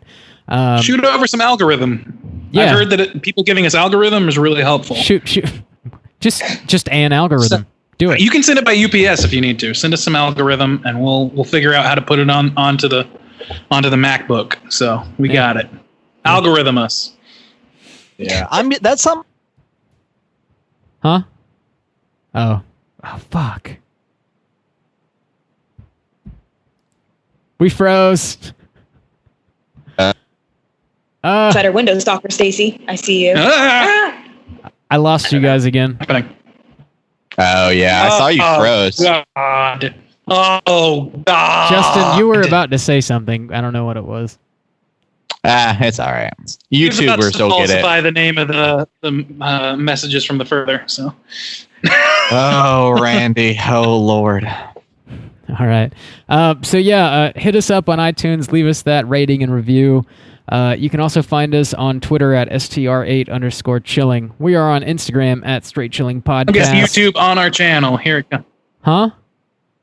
You froze for us. I guess you're in the middle of your shit, but we were gone. Yeah. I was in the Said, middle. fuck this. Rob, guy. just close out the show. Just close it out. All End right. it. End the pain. All right.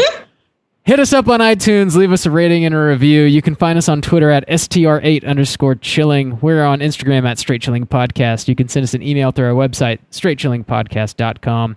Hit us up on Patreon. Hit us up on our Slack channel. If you want to join the Slack channel, just let me know via one of those many social media platforms I just mentioned, and I'll send you a link so you can hop on there. We talk about the movie of the week and various other spooky things. We talk about music. We talk about all kinds of fun shit throughout the entire week. Hit us up on YouTube, youtube.com/straightchillingpodcast. Hit us up on Twitch, and I think that's everything. So until next week, as always, all you mother truckers, keep chilling.